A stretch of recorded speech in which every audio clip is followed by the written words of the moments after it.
अभी कल हमने बेटा प्रेपरेशन कर ली थी अल्कोहल की, फिनोल की, फिर केमिकल प्रॉपर्टी की बात की थी। आज हम बात करेंगे सबसे पहले फिजिकल प्रॉपर्टी कि किस टाइप से फिजिकल प्रॉपर्टी के ऊपर क्वेश्चन आते हैं, उनको देख लेते हैं। तो राइट डाउन, फिनोल और अल्कोहल की फिजिकल प्रॉपर्टी की बात करेंगे हम। तो फिजिकल प्रॉपर्टी में जो हमारे पास सबसे पहली बात आती है फिजिकल स्टेट की आती है। तो आपको बस छोटी छोटी, वैसे इसके ऊपर क्वेश्चन कहीं बनता नहीं है, मगर फिर भी आपको बताना चाहिए कि जो लोअर मेंबर हैं अल्कोहल के, वो क्या होते हैं बेटा? लिक्विड होते हैं। लोअर मेंबर ऑफ अल्कोहल्स जो होते हैं वो लिक्विड स्टेट में रहते हैं। बर्निंग टेस्ट होता है इनका, बर्निंग टेस्ट, और डिस्टिंक्ट स्मेल होती है। आप लोगों ने अल्कोहल की स्मेल ली होगी, परफ्यूम के अंदर भी अल्कोहल डलता है, तो उसकी एक डिस्टिंक्ट क्या होती है? स्मेल होती है। ड्रिंकिंग पर्पस में इस्तेमाल करते हैं इथेनॉल। बर्निंग क्या होता है? उसका टेस्ट होता है। मगर जो अदर हाइयर मेंबर होते हैं वो वैक्सी सॉलिड होते हैं। वैक्सी सॉलिड यानी प्योर सॉलिड नहीं होते, वैक्सी सॉलिड होते हैं। और दूसरा क्या होते हैं? ओडरलेस होते हैं। के अंदर क्या होती है? स्मेल नहीं होती। ये इसके ऊपर क्वेश्चन कभी कभी बन सकते हैं, मगर ये चीज़ें आपको पता होनी चाहिए कि एक्चुअल में होता क्या है। इथेनॉल आप देख भी सकते हैं कि लिक्विड स्टेट में है, तो कई बार पूछ लिया था कौन सी स्टेट में कोई अल्कोहल है, तो वो आपको पता होना चाहिए। फिनॉल भी आपका लिक्विड स्टेट में ही रहता है। दूसरी अगर हम बात करें, दूसरी प्रॉपर्टी हमारे पास जो आती है जनरली, वो आता है सोल्यूबिलिटी। सोल्यूबिलिटी के लिए नियम आपको बता रखा है, लाइक डिजोल्व लाइक, कि जो जैसा होता है वैसे में डिजोल्व होता है। अब आपको पता है कि अल्कोहल के पास खास क्या चीज़ है? OH ग्रुप है।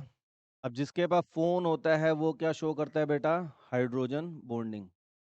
क्लोरीन, ऑक्सीजन, नाइट्रोजन जब हाइड्रोजन के साथ आते हैं तो उन कंपाउंड्स में क्या होता है? हाइड्रोजन बॉन्डिंग होती है। अब इसके पास ऑक्सीजन और हाइड्रोजन दोनों है, इसलिए फिन अल्कोहल के अंदर क्या होता है बेटा? हाइड्रोजन। एक अल्कोहल का मॉलिक्यूल दूसरे अल्कोहल के मॉलिक्यूल्स के साथ किस फोर्स से बंधा होता है? Hydrogen bond. अब जितनी ज़्यादा इंटरमोलिकुलर फोर्सेस होती हैं, ठीक है ना, उतना ज़्यादा बॉइलिंग पॉइंट होगा। मगर अभी हम बात कर रहे हैं सोलबिलिटी की, तो सोलबिलिटी में थोड़ा सा चेंज करेंगे हम। तो सोलबिलिटी में अल्कोहल की जगह दूसरा क्या आ जाएगा? वाटर। जब सोलबिलिटी की बात करेंगे तब हम ये देखेंगे कि अल्कोहल की वाटर के साथ हाइड्रोजन बॉन्डिंग हो रही है कि नहीं हो रही है।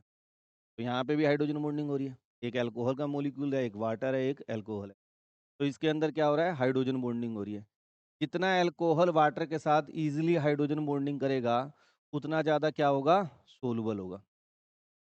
इसीलिए कभी आपसे अगर कोई पूछ ले कि what is the solubility trend of methanol, ethanol, propanol and butanol, तो इनमें से अगर कोई आपसे पूछ ले कि सोलबिलिटी ट्रेंड क्या होगा, तो बिल्कुल सिंपल सी बात है बेटा, जैसे जैसे अल्काइल ग्रुप का साइज बढ़ेगा, जैसे जैसे अल्काइल ग्रुप का साइज बढ़ेगा, तो क्या होगा? नॉन पोलर पार्ट का साइज बढ़ रहा है, और नॉन पोलर पार्ट का साइज बढ़ने का मतलब है कि हाइड्रोजन बॉन्डिंग क्या हो जाएगी? वीक हो जाएगी। तो bigger the size of alkyl group, more is the steric hindrance towards hydrogen bonding, and thus lesser is the stability. बैठे नहीं रहना, जो जो बोली जा रहा हूँ लिखते रहो, ठीक है ना? सुनो और लिखो, फटाफट लिखोगे तभी बात बनेगी। तो अगर size of alkyl group increase करता है, size of alkyl group increase करता है, तो याद रखना सोल्यूबिलिटी क्या हो जाएगी? डिक्रीज हो जाएगी। क्यों डिक्रीज हो जाएगी? Because steric hindrance towards hydrogen bonding, steric hindrance towards hydrogen bonding increases, hydrogen bonding increases, and thus solubility decreases. इसलिए सोल्युबिलिटी क्या हो जाएगी? डिक्रीज हो जाएगी। तो कोई आपसे पूछे मीथेनॉल और इथेनॉल में ज़्यादा सोल्युबल कौन है, तो मीथेनॉल है। आज अभी अभी एक बच्चे ने मेरे से आज क्लास में क्वेश्चन पूछा था, MCQ का इसी के ऊपर। उसमें क्वेश्चन था कि जो लोअर मेंबर ऑफ अल्कोहल्स हैं, ठीक है ना, उसके चार ऑप्शन बना रखे थे। Soluble in all expect of, all proportion of water, less soluble in water, ठीक है ना, a particular amount of water, इस टाइप से क्वेश्चन पूछा था। उसमें मेनली ये था उनका कहने का मतलब, क्या एल्को या फिर एक्सेस ऑफ वाटर में डिजोल्व होगा। तो उसका आंसर बिल्कुल सिंपल सा था कि जो लोअर मेंबर ऑफ अल्कोहल हैं वो आल प्रोपोर्शन ऑफ वाटर में डिजोल्व हो जाते हैं। क्यों हो जाते हैं? Due to stronger hydrogen bonding. तो लोअर मेंबर तो पानी में जल्दी घुल जाते हैं, मगर हाइयर मेंबर पानी में जल्दी नहीं घुलते हैं। उनके लिए एक एक्सेस में आपको वाटर लेना पड़ेगा, तभी वो क्या होंगे? घुलेंगे। ठीक है, तो ये चीज़ें आपको क्या करनी है बेटा? ध्यान देनी है। तो ये चीज़ें आपको क्या करनी पड़ेंगी? ध्यान देनी पड़ेंगी। समझ आ रही बात? तो क्वेश्चंस को समझना पड़ेगा। एमसीक्यू में किसी भी लैंग्वेज को घुमा दिया जाता है। हाइयर मेंबर की सोलबिलिटी क्या होगी? कम होगी, तो उसके लिए आपको वाटर भी क्या लेना पड़ेगा? एक्सेस में। ठीक है, मगर जो लोअर मेंबर है वो किसी भी प्रोपोर्शन ऑफ वाटर में क्या हो जाएंगे? डिजोल्व हो जाएंगे, क्योंकि they are good soluble in water due to hydrogen bonding. Hydrogen bonding की वजह से वो क्या होते हैं? गुड सोलबल होते हैं। यहाँ तक क्लियर है सबको?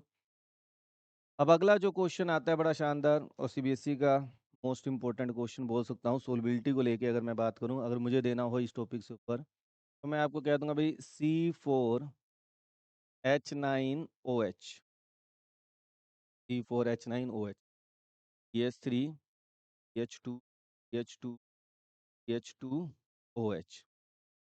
ठीक है ना? यानी आपका ब्यूटेनॉल, वो कहूंगा कि इसके आइसोमर बनाओ, और what is the trend of their solubility, या what is the trend of their boiling point. इस टाइप से क्वेश्चन पूछा जाता है। तो बिल्कुल सिंपल सा कॉन्सेप्ट है बेटा, आपने इसके क्या कर दिए? आइसोमर बना दिए। अब इसका दूसरा आइसोमर क्या बनेगा? CH3, CH2, CH। यहाँ पे मिथाइल लगा देते हैं, दूसरे नंबर पे OH को ले आए। और क्या कर सकते हैं? इसी के बीच में एक और स्ट्रक्चर बनता है, कार्बन पे 1 पे है, इसकी 3 की चेन बना दें। CH3, CH, मिथाइल साइड में ले आए, CH2OH, और क्या बन जाएगा? CH3C, CH3 tertiary. तो ये 4 आइसोमर बनते हैं किसके? ब्यूटेनॉल के, 4 C4H9OH।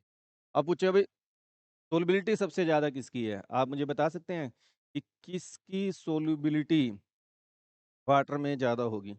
ABC में से बताइए। Which has higher solubility in water? Option आ गया आपको, चारों दे दी। ए, हाँ जी बोलो। ए, इधर से। ए, तो सबका से ए। तभी मैं कहता हूँ ध्यान से सुनो। आंसर आएगा डी। सुनते ही नहीं तुम लोग। रट्टा क्या लगा रखा? बॉइलिंग पॉइंट का trend with branchings, surface area decreases, therefore van der Waals forces decreases and boiling point increases. Boiling point decrease कर जाता है वहाँ पे, तो वहाँ पे हम कहते हैं बॉइलिंग पॉइंट इसका सबसे ज़्यादा है। अगर कोई कहना बॉइलिंग पॉइंट किसका ज़्यादा है, तो बॉइलिंग पॉइंट इसका ज़्यादा है, हाईएस्ट है। मगर कोई कहता है सोलबिलिटी किसकी ज़्यादा है, तो सोलबिलिटी इसकी हाईएस्ट है। यही तो पॉइंट है, इसीलिए तो क्वेश्चन बनता है। बच्चा कंफ्यूज। अब आपको सर भाई बिल्कुल आसान सी बात है, ध्यान से देखिए कि विद ब्रांचिंग क्या हो रहा है?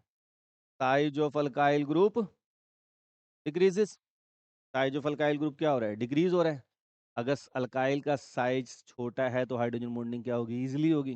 हाइड्रोजन बॉन्डिंग इजीली होगी वाटर के साथ, तो सोलबिलिटी क्या होगी? ज़्यादा होगी। ये चीज़ तो सोचनी है, और क्या सोचनी है।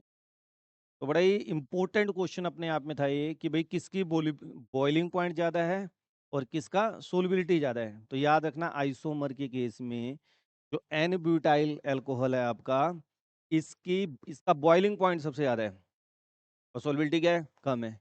और जो टर्शियो ब्यूटाइल एल्कोहल है, इसका सोलबिलिटी ज़्यादा है और बॉइलिंग पॉइंट क्या है? कम है। तो अब आपके दिमाग में सर ऐसा क्यों? देखो बॉइलिंग पॉइंट के केस में हम एक अल्कोहल और दूसरे अल्कोहल के बीच की बॉन्डिंग की बात करते हैं। सोलबिलिटी के केस में अल्कोहल और वाटर के बीच की बात करते हैं। दोनों में अंतर है। तो हमने ये देखना है वाटर के साथ हाइड्रोजन बॉन्डिंग इजी कर रहा है कि नहीं कर रहा। अल्कोहल अल्कोहल में हाइड्रोजन बॉन्डिंग तो है ही, मगर अभी मैं बॉइलिंग पॉइंट की बात करने जा रहा हूँ। अब बॉइलिंग पॉइंट में क्या कॉन्सेप्ट लग जाता है? Inter molecular forces. क्या लग जाता है? इंटरमोलिकुलर फोर्स, कि जिसकी इंटरमोलिकुलर फोर्सेस ज़्यादा होंगी उसका सोल्यूबल उसका बॉइलिंग पॉइंट क्या होगा? ज़्यादा होगा। अब हाइड्रोजन बॉन्डिंग तो ये सारे ही शो कर रहे हैं, अब इसमें एक्स्ट्रा क्या आ गया, वंडरवाल इज। अब मैं बॉइलिंग पॉइंट का पॉइंट बोल रहा हूँ, बॉइलिंग पॉइंट में ध्यान रखना, बॉइलिंग पॉइंट आते ही वंडरवाल फोर्सेस का कॉन्सेप्ट आ जाएगा। अगर मैं बॉइलिंग पॉइंट की बात कर रहा हूँ, हाइड्रोजन बॉन्डिंग तो एक लॉजिक इसका है ही, और दूसरा इसमें क्या है, वंडरवाल फोर्सेस भी लग रही हैं। अब इनके हम कहते हैं हाइड्रोजन बॉन्डिंग की बात ना करके जब बॉइलिंग पॉइंट की बात होती है तो वंडरवाल फोर्स को देखते हैं। अब वंडरवाल फोर्सेस जो होती हैं वो सरफेस एरिया कम होने की वजह से क्या हो जाएंगी, डिक्रीज कर जाएंगी। Van der Waals force directly proportional to surface area. तो विद ब्रांचिंग हम कहेंगे, with branching surface area decreases, therefore van der Waals force decreases and boiling point also is. Boiling point क्या हो जाएगा, डिक्रीज। आगे समझ। इसी का अगर हम पिछला क्वेश्चन देखें बेटा, तो यहाँ पे अगर हम इसमें पूछ लूँ मैं आपसे, अब ध्यान से देखना, अब क्या चेंज हो रहा है। अब जब हम बॉइलिंग पॉइंट की बात करते हैं तब हम कैसे सोचते हैं, सोचने का नजरिया ध्यान से देखिए क्या होगा आपका, अल्कोहल, दूसरा भी मॉलिक्यूल क्या होगा, अल्कोहल, तीसरा भी क्या होगा, अल्कोहल। यही अंतर है केवल, बॉइलिंग पॉइंट के अंदर दो सेम मॉलिक्यूल के अंदर क्या फोर्स ऑफ इंटरेक्शन है वो देखते हैं। सोलिबिलिटी के अंदर वाटर और जो आपका कंपाउंड है उसके अंदर कौन सी हाइड्रोजन बॉन्डिंग है, यानी बॉन्डिंग है कि नहीं, उसको देखते हैं। ये चीज़ें आपको अपने दिमाग में आपको ऐड करनी पड़ेंगी, तभी आप इस चीज़ को अच्छी तरह समझ पाएंगे, नहीं तो कई बार बच्चे कंफ्यूज हो जाते हैं इस चीज़ को लेकर। अब कोई पूछे भाई इन तीनों में से बॉइलिंग पॉइंट किसका ज़्यादा है, और अभी सोलिबिलिटी मैंने कहा था क्या था, कम था। ठीक है, थी कम थे, तो यहाँ ट्रेंड उल्टा चल रहा है। कई बार बच्चे एक को याद कर लेते हैं दूसरे में उसको लगा देते हैं, सारा कंफ्यूज्ड, और मैं बता रहा हूँ कंसेप्चुअल क्वेश्चन यहाँ से बनते ही बनते हैं। ठीक है ना। अब यहाँ पे हमने जब बात कर रहे हैं बॉइलिंग पॉइंट की, तो बॉइलिंग पॉइंट में हमने इंटरमोलिकुलर फोर्सेस देखना है। हमें पता है हाइड्रोजन बॉन्डिंग तो सारे शो कर ही रहे हैं। अब दूसरी फोर्स होगी hydro van der Waals forces. Van der Waals forces surface area और मोलिकुलर वेट बनने से क्या हो जाएगा, बढ़ जाएगा। तो सबसे ज़्यादा वंडरवाल फोर्स किस में है, इसमें है, तो इसका बॉइलिंग पॉइंट क्या ज़्यादा है।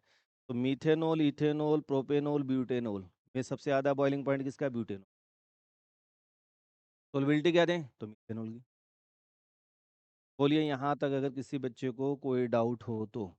नेक्स्ट हम देखते हैं बेटा फिनोल। क्या फिनोल वाटर में सोलुबल है, क्या फिनोल वाटर में सोलुबल है, क्वेश्चन आएगा। है, अल्कोहल और फिनोल में से ज़्यादा सोलुबल कौन है, अल्कोहल। और phenol is also soluble in water due to presence of hydrogen bonding, क्योंकि फिनोल भी क्या है, हाइड्रोजन बॉन्डिंग तो शो करेगा करेगा, इसलिए ये क्या है, सोलुबल है किसमें, वाटर में। मगर कोई पूछे भाई इथेनॉल और फिनोल में से ज़्यादा वाटर में सोलुबल कौन है, तो इथेनॉल है।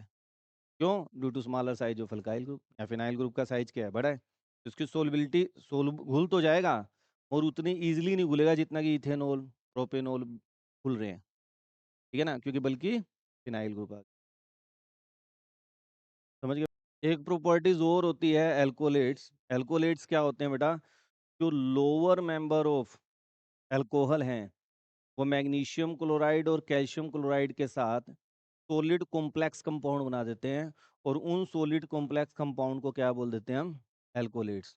तो जो आपका जैसे कैल्शियम क्लोराइड है, मैग्नीशियम क्लोराइड है, ये क्या करते हैं, इथेनॉल के साथ मिलकर कॉम्प्लेक्स कंपाउंड बना देते हैं, या मीथेनॉल के साथ मिलकर क्या कर लेते हैं, कॉम्प्लेक्स कंपाउंड बना देते हैं। जैसे मैग्नीशियम क्लोराइड की अगर हम इथेनॉल के साथ बात करें, ठीक है ना, तो 6 मॉलिक्यूल लेके चलता है मैग्नीशियम क्लोराइड, और कैल्शियम क्लोराइड 3 मॉलिक्यूल इथेनॉल के साथ कंबाइन करता है। और इनके फार्मूले कोई ज़्यादा नहीं है, MgCl2 6 C2H5OH, ये कॉम्प्लेक्स सॉलिड कॉम्प्लेक्स कंपाउंड बन जाता है, और 3C2H5। कैल्शियम का साइज बड़ा है, 3 मॉलिक्यूल इथेनॉल के हैं, मैग्नीशियम का साइज छोटा है, तो 6 मॉलिक्यूल अल्कोहल को अपने साथ क्या कर ले रहा है, कंबाइन कर ले रहा है। तो ये इनका ये जो सॉलिड कंपाउंड बनता है इनको बोल देते हैं एल्कोलेट्स। ठीक है, लोअर मेम्ब्री केवल करते हैं, सारे नहीं करते हैं। इसीलिए अगर मुझे इथेनॉल को ड्राई करना है, ड्राई का मतलब समझते हो, इथेनॉल में मान लो मॉइस्चर है, मुझे उसको ड्राई करना है, वैसे हम एनहाइड्रस कैल्शियम क्लोराइड का इस्तेमाल करते हैं। किसी भी सब्सटेंस को ड्राई करने के लिए लेबोरेटरी में, अगर हमें किसी सब्सटेंस में मान लो थोड़ा बहुत पानी आ गया, मॉइस्चर हो गया, तो उसमें कैल्शियम क्लोराइड डाल देते हैं, एनहाइड्रस। मगर इथेनॉल को नहीं कर सकते। क्वेश्चन पूछते हैं कि भाई क्यों नहीं कर सकते हैं? क्योंकि इथेनॉल खुद ही कैल्शियम क्लोराइड के साथ कॉम्प्लेक्स बना देगा, क्या? एल्कोलेट्स बना देगा। That's why this substance is not used as a for dry the ethanol and methanol, को ड्राई करने के लिए।